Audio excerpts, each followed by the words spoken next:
dieną buvo vienas greičio ruožas iš 2 dalių. Ir tame tarpe buvo pervažiavimas. Mums greičio ruožą nuleido ratą, bet mes finišavom su nuleistu ratu.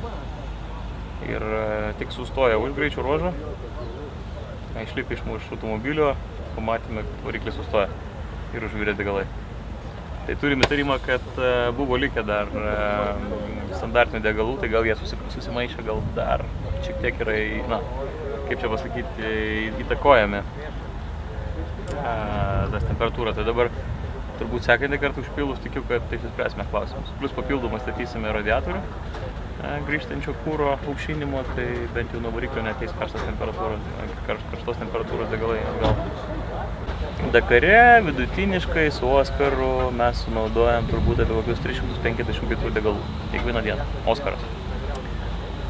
Degalinėje, jeigu žinai, kaip pigiai nupirkti valiutą, tiksliau pigiai nupirkti argentinietiškus pinigus, tai mes tada gauname degalus, kurie kainuoja 2,5 litrų. Arba beveik dvigubai pigiau negu Lietuvoje.